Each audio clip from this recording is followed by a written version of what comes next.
Well, hello, everyone, and welcome to episode 3 of the ICE podcast with me, your host, Austin Haney. And I'm super excited about today's episode because I get to sit down with Nichole Lauren, who is an awesome photographer based in Greenville, South Carolina. And I actually met Nichole for the first time doing a styled shoot.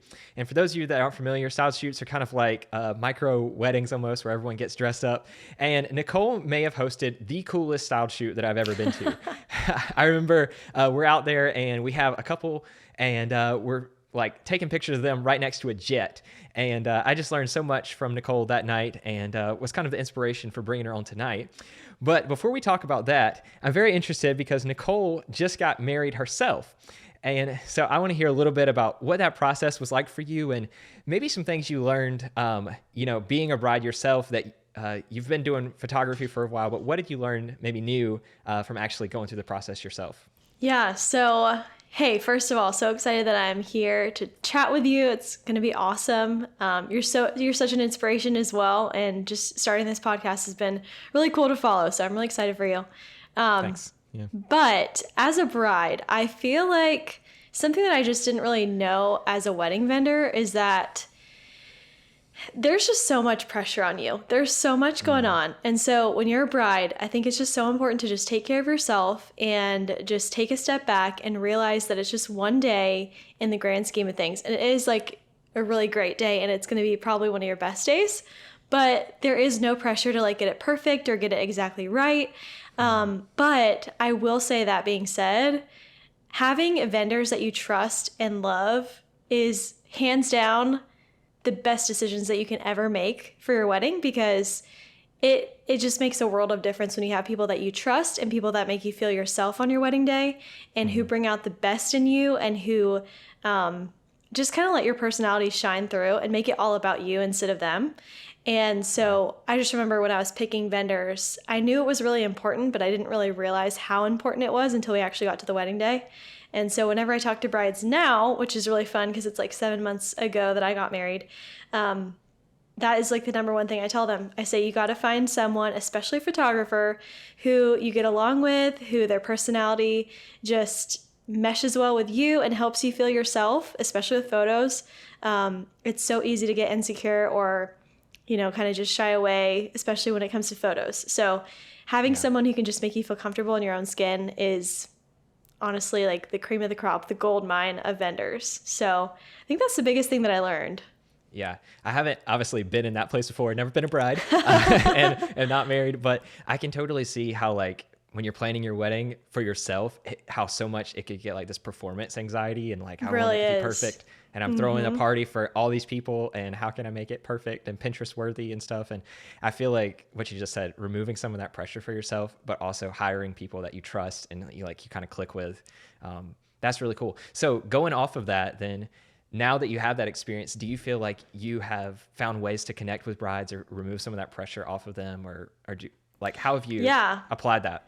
Absolutely. Well, I always feel like in my business, I've always been very service oriented. So just the nature of what we do as photographers is very service oriented from the get-go already. But just truthfully, like, stepping in and making any part of their day just that much more like easy and more flexible, and just honestly just being there to help with whatever they need. Like, if it's a bobby pin that needs to be stuck in their hair, or, their dress that needs to be fluffed, or if the groom needs to be wrangled, or if the, drunk best man needs to be talked to, just like whatever can help, especially the bride. Because I feel like don't get me wrong, queen, wedding right? days, she's the queen. But like, wedding days are about both the bride and groom, totally believe that. But I think brides especially can have like so much pressure, so much stress on them. So if there's just like any small thing that I can do, I'm not above literally doing anything for my bride. And so I think just like having that mentality of like service and just loving my brides through serving them has just been something I've really stressed even more after being a bride myself. Yeah, that makes a lot of sense. I even saw a reel you came out with today of not only serving like the brides, but I think like the vendor team that you're working with. Yes. And just being like a good and fun person to work with. I feel like goes so far. Yeah. And you're always like on the same team. So like, I always love working with vendors because you're working for the common cause, you know, like there's no reason for there to be any animosity or like any competition between you because you're working for the same people for the same goal. So yeah, totally believe that. Yeah, absolutely. So Nichole, take us a little bit back to the beginning. I want to hear like just how did you get into photography? Like how did you start this? And then what led you into photographing weddings and things like that? Oh boy. So back in, I think it was 7th grade, my mom got me my first DSLR camera. It was the Canon Rebel T1i. I think it was like the Wow. You started early. Yeah, very beginning. Yeah. And I was obsessed with that thing. I took that everywhere. I took photos of my friend group like all the time. I was basically like everyone's historian is what they called me. It was so stupid. But I just love photos. Like it was just awesome. My teachers in high school would like make me come to events just to take photos and I loved it. I thought it was so fun. So I almost like got kind of annoying to people with how much I would take photos, but I knew it was just something that I loved to do. And when I was in college, so I went to Clemson, and when I was in college, I think it was sophomore or junior year, we had a class project and I was like, I'm going to bring photography into this and I'm going to do a class project with taking photos of like influential people that I know around campus and asking them questions, interviewing them, that kind of thing. And so after that project, I remember I was like, this is like really good. I think I could get into portrait photography. These photos look bomb. Like I did such a good job. Like I think this is gonna be good. So I just decided then and there that I was gonna get on the computer on Word and I was gonna make myself some Word document, very high tech flyers. So I would just literally print out hundreds of these flyers and I would be advertising senior photography for like $50 a pop. So super cheap. So yeah, I would just print them out and I bought myself some push pins and I would literally every week I would walk around campus and I would pin them anywhere I could find a bulletin board. And if they would get taken down, I'd just go put more back up the next week. Like it's just anytime I could. You were going for it. Yeah. So that's literally how I started. It was very humble beginnings and people definitely took advantage of it. Like not in a bad way, but like people, you know, loved the senior photos for the very cheap price and they would bring like groups of friends, like groups of like 8 friends would come in for like a 2-hour session for like $50 just total. So I got so many good like portfolio building experiences from that. And it was definitely like worth it in that aspect. So I don't regret like ever charging that little because that was good for me at the time. But that's kind of how I started into charging for my services. And then about a year after that, I decided that I really wanted to get into weddings because I had done a couple engagements, but I had never done an actual wedding before. And so I just poured myself into second shooting for other photographers and just seeing if there were any opportunities around me. And I also actually that first year I hosted, I think, 3 styled shoots. It was like before I had ever actually shot my own wedding. That's so cool. Yeah, and it was so fun and I loved it so much and it was amazing. So that's how I kind of started. And then now I've been doing it now for, I think it's been 7 years. So it's been a while. Okay. Yeah.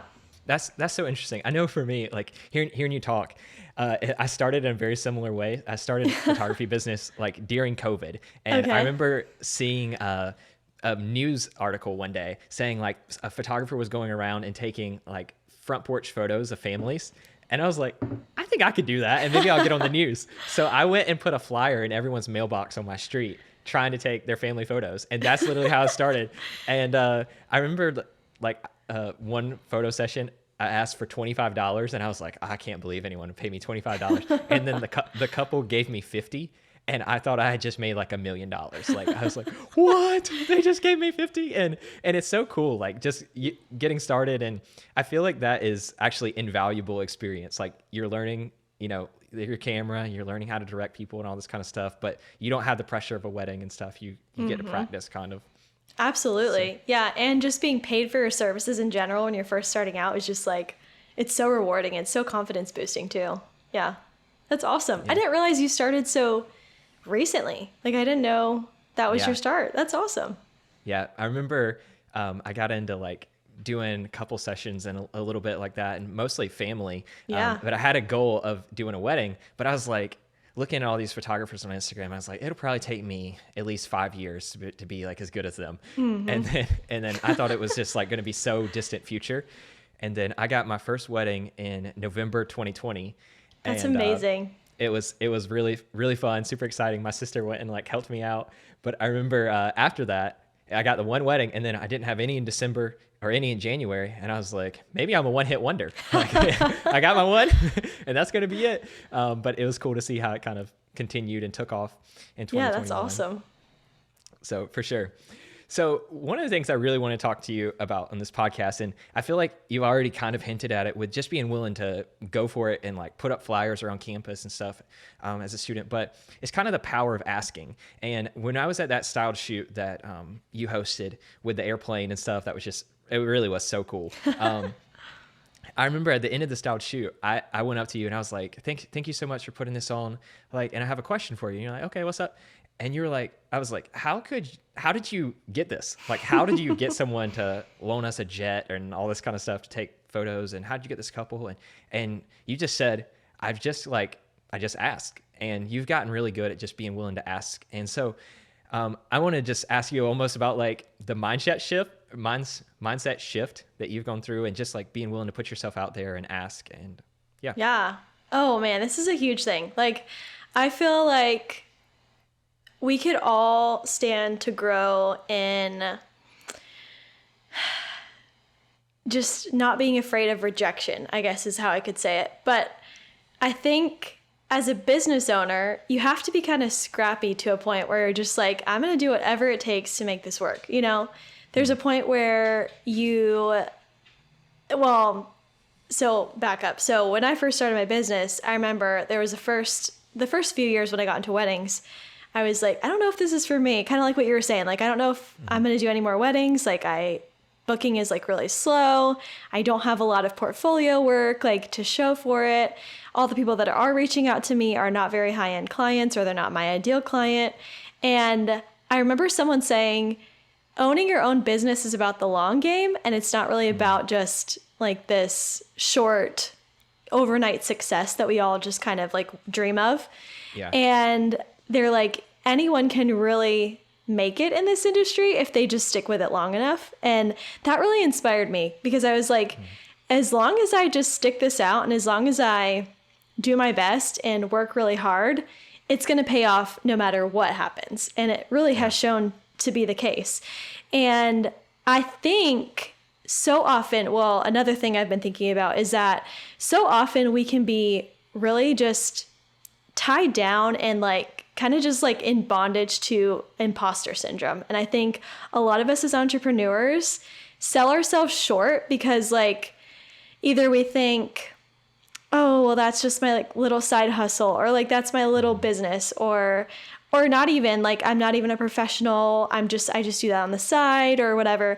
And it's just so important to own what you do. And if you're first of all, if you're charging for your services, you're a professional by definition. So that is exactly what that means. And I think it's just so important to have that confidence in yourself and to just like squash imposter syndrome as much as you can and just say, no, I have the right to be here. And I've actually worked hard for this. And I think also we can kind of tend to try to be humble because we don't want to brag, or like we don't want to say, amazing things about ourselves all the time, because we don't want to come across as like conceited or anything like that, which to a certain extent you don't want to be like annoying to people. But taking stock in like what you've done, and it doesn't have to be a public display of what you've done, but taking stock like with yourself and just realizing, hey, like I have built this business, or I am doing a good job.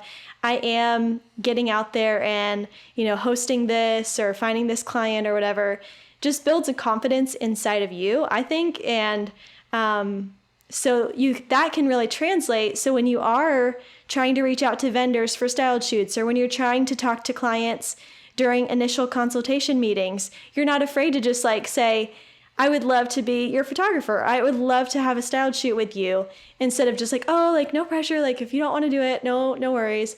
Like, no, you can have the confidence and the in a good way, not like an over cockiness, obviously, but just a confidence in a good way, saying like, hey, this is what I'm doing. I'd love to partner with you. No pressure if not, having that confidence to say like, if you want to reject me, that's okay. Yeah. But I would love the opportunity to work with you. And also being able to like sell yourself is good too. So I remember when I first started out with styled shoots, I would really just pitch the idea of, and they were all true things, but I think also we can just kind of be like, oh, like we'll just kind of like be really quiet about it and just kind of ask, but then not really try to sell ourselves. But there's nothing wrong with trying to talk about the benefits of working with you too, to clients or to vendors. And so just letting them know like, hey, you're going to get so many images from this. You're going to be able to put this on your social media, on your website. You're going to connect with a lot of other photographers, a lot of other vendors. And so just knowing how to have those interpersonal skills goes a long way, especially when you're asking for something. Yeah. No, that's so good. So it sounds like you're adding a lot of value, and then you're also like owning where you are. Like you're not trying to pretend like you're just the most amazing thing ever, but You're also not diminishing where you are and kind of just stepping into that. I feel that so much because especially when you're starting out, it really is, you can feel so insecure.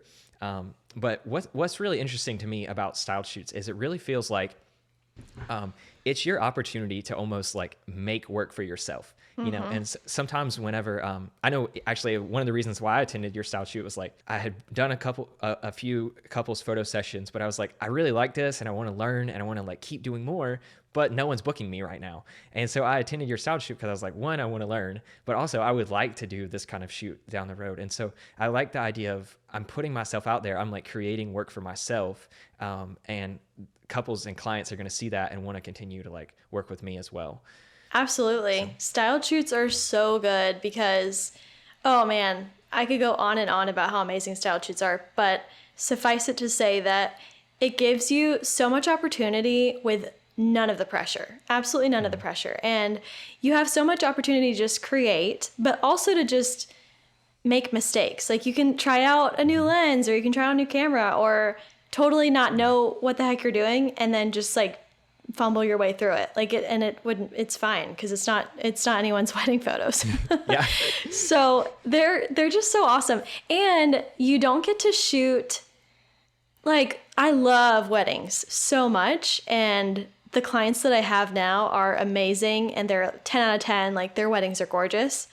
But there's just something about creating your own vision or attending a shoot where it's just totally free that is so different from a wedding where it's just more of like your standard run-of-the-mill things, there's nothing wrong with it, but it's a little bit different from a styled shoot where it's like the whole point is creativity. Yeah. Right. Like you said, you get the opportunity to be creative and you don't have the 20-minute, timeline of I have to knock this all out right now. Exactly. Yeah. So I'm curious, like, a huge part of like being willing to put yourself out there is just being confident in yourself and adding value and stuff like that. But I'm curious, like as hosting style shoots or something like that, you're trying to connect with different people, whether it's like the couples or whether it's like other photographers that you want to bring on or a venue or something like that.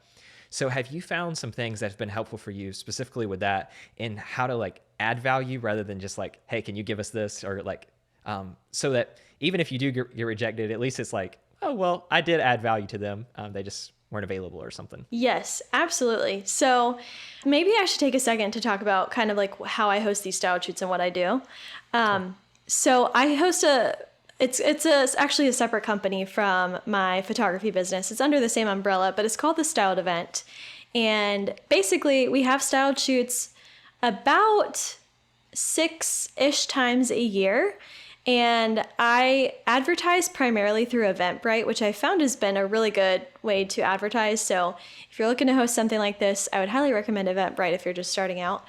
But each of the shoots kind of has like a theme and a color scheme and kind of like the idea behind it. And then as soon as I create like the mood board and the idea for the actual shoot, that's when I reach out to vendors and kind of pitch the idea to them. And so a lot of the value that I pitch to these vendors is that there are going to be lots of photographers from the area coming to the event. And so one, they're going to get lots of different styles of photography from all the different attendees. So we have dark and moody photographers, light and airy photographers, people somewhere in the middle, different poses, different angles. Like there's like we've had up to 20 people at one shoot before. So the possibilities are truly endless when it comes to Get like the 360 view. Yeah, absolutely. So that is a huge perk for like participating as a vendor. But then also on the other side of the coin is that all of these photographers more than likely have their own client bases, and they're all in the area that this vendor is located in. So if you're a florist or a hair and makeup artist or a venue, which venues have been so gracious to let us come in, and that's honestly, venues are a big pull for the attendees to attend the events. So if you're one of those vendors in the area, then it's going to be super beneficial as a business decision for you to connect with these photographers who are in the area, because they probably have at least 10 or so brides maybe that year that are also looking for a venue, a florist, a hair and makeup artist. And so that photographer might recommend this vendor to their brides. And so those are like the two biggest points, I would say. But also just beyond that, just having a community of people who just lift each other up in the area, even if they're similar vendors, like all the photographers that attend, I want it to be a space where we're not competing with each other, but we're all just like lifting each other up. And so I think that adds a lot of value too. A lot of the vendors like to stick around during the events and just hang out with everyone. And I know a lot of times as an entrepreneur, especially as a photographer, it's easy to feel like alone and kind of that, you know, you're just by yourself, especially if you're not working in like an office environment or like a workspace sharing environment. And so just having like an event where you can be creative and also just around other people who are like you is really cool too. Yeah, I think that's something that has really clicked for me, especially like going into this year, but it was the same even last year, is the importance of community within like the wedding industry or photography industry, or really whatever you're doing, the importance of community in sustainability. And I think that when I first started, there was a little bit of like competition within me of like, I want to, you know, if they get the wedding, that means I didn't get the wedding kind of thing. And I just found that being generous to the community and like offering things to them that build them up, or even like some people I've met at styled shoots or at other things like that, liking their photos or sharing some of their content or just like pumping them up, has been so helpful in helping me feel like connected and sustainable and able to like keep doing this. So that's so good. I appreciate you like being willing to put them on. I feel like it's something that I'm kind of teasing out the idea that I would like to do this at some point. So it's cool to like learn from you and stuff. And there's room for you too. We can all do it. Yeah. That's awesome. So I know in addition to like style shoots, like you also do some like education and stuff. I was even clicking through your website and I saw that you like are offering some free like questionnaires and timelines and helpful things for like start like making your business an LLC and stuff like that. Talk to me a little bit about just like offering these free resources. Like why would you do that when, you know, you could keep these to yourself? So another part of my life is that I'm actually a full-time practicing attorney. So I'm a real estate attorney here in South Carolina. And so I love education. I've been through like, 7 years of higher education now. So I wish I could be a lifetime student. Honestly, it'd be a lot of fun. But I really want to break into education more, I think, in my photography business, just from hosting these styled shoots. They're primarily just creativity focused. And so I really just, a lot of times when people come to the shoots, they're like, are you going to teach at the shoot? Are you going to like talk to us about tips and stuff? And I'm like, you know, not today. Like, It's not really like the point of this shoot. But then I started thinking about it more and I was like, that would be a great opportunity. I think that would be really fun to do. So yeah, I have dabbled a little bit into, you know, creating guides. So I have a couple things on my website. I have presets and I have an LLC formation e-guide, and I have a couple of freebies too. So like the planner pages and then also the questionnaires. But I think it goes back to community, just like giving back to people that are not as far along in their business and kind of being a resource for someone that I wish I had when I was first starting out too. Mm-hmm. And that is definitely where I see the trajectory of my business going in the future, just being someone who is a mentor to others and can help others, because I really think that's what life is all about when it comes down to it, business or not. I think it's really about just truly helping others and having like a bigger purpose to life than just like making money. So I think that's the biggest reason that's behind me trying to find more educational opportunities and ways that I can share with other people. But man, I just pretty much, the name of my game is that I just try everything out. Like, okay, let's try an e-guide. Let's try Amazon Associates. Let's try, whatever, like Etsy, all those things. So I think there's a little bit of that in there too. Just kind of like, let's try this and see how it goes. So, but yeah, I definitely want to go get into more education as it continues too. Well, what you were saying there at the end about like just being willing to try things and like trying a variety of things even, I found as I've tried different things, there's almost like a spectrum I think people are on. There's some type of people that want to make sure everything is planned out, like the perfect details, and have like a huge long strategy that is like designed on Canva or like, branded beautiful before they'll like even start. And sometimes that can be amazing, but sometimes people never start, And then there's also people that maybe they just, oh, I have an idea, I'd like to do this. And then like that afternoon it's up. And then that can be awesome and like getting started. But then those people sometimes like within a few months are like, kind of tired of that. Let's try something different.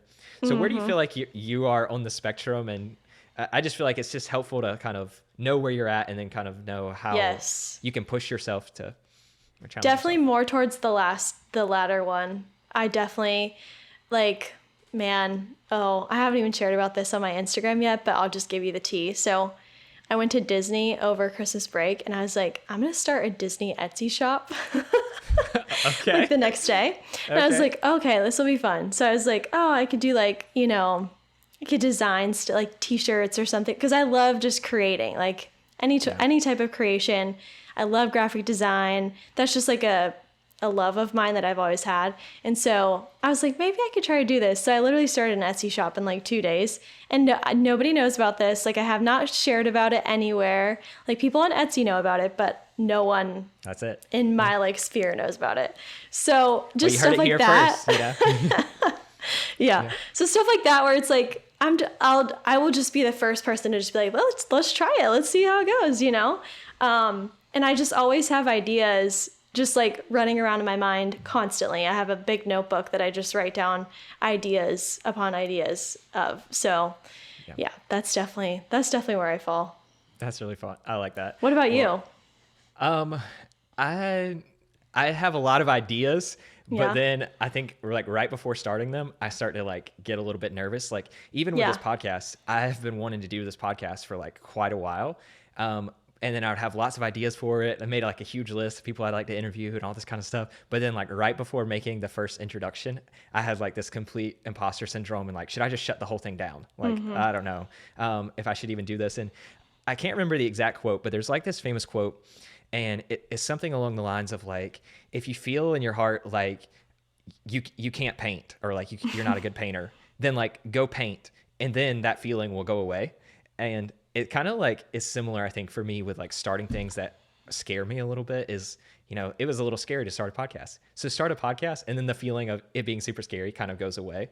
And I love that. Anyway, yeah, that's awesome. I like the idea sometimes of just starting things before you're ready, learning as you go, being willing to be an amateur, to be like a learner and stuff like that. And and there's no like right time to do anything in life. I've been thinking about that a lot recently too.